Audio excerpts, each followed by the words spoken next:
And the big thing is it will be a total denuclearization, which has already started taking place. It was not immediately clear which North Korean test sites Trump was referring to, and U.S. officials familiar with current intelligence on North Korea's nuclear and missile test sites said there was no evidence of new moves to dismantle any sites since Trump met North Korean leader Kim Jong-un on June 12.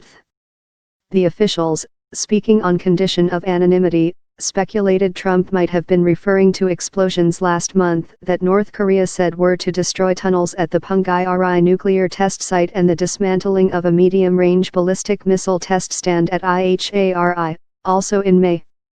There had been contact with North Korean officials since the summit, the U.S. State Department said. Asked on Wednesday if North Korea had done anything toward denuclearization since the summit, U.S. Defense Secretary Jim Mattis told reporters, "No, I'm not aware of that. Obviously, it's the very front end of a process. The detailed negotiations have not begun. I wouldn't expect that at this point." Mattis sat next to Trump at Thursday's cabinet meeting. The Pentagon did not immediately respond to a request for comment on Trump's latest remarks. There also was no immediate response from the White House. The North Korea monitoring group 38 North said in an analysis at the end of last week there had been no sign of any activity toward dismantling of any missile test site. A U.S. official said on Wednesday that the site Trump referred to then was the Sahay Satellite Launching Ground, a major facility in the western part of the country that has been used for testing engines for long-range missiles. Pre-summit actions in the cabinet meeting, Trump acknowledged that things can change. Personalities can change. Maybe you end up with conflict.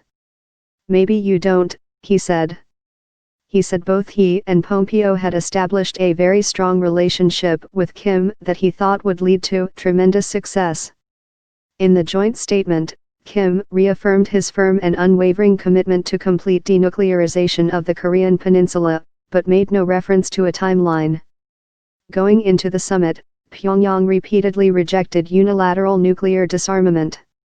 Pompeo told the same cabinet meeting Kim had made a personal commitment, and added, "He has got his reputation on the line."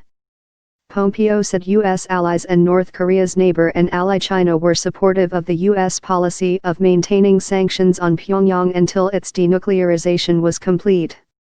Trump repeated his thanks to Chinese President Xi Jinping for supporting sanctions, although he said that the border between China and North Korea was getting a little weaker now.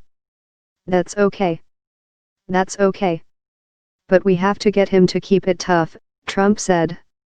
Trump also said the remains of U.S. troops missing from the Korean War were in the process of being returned to the United States from North Korea, correcting a statement he made a day earlier.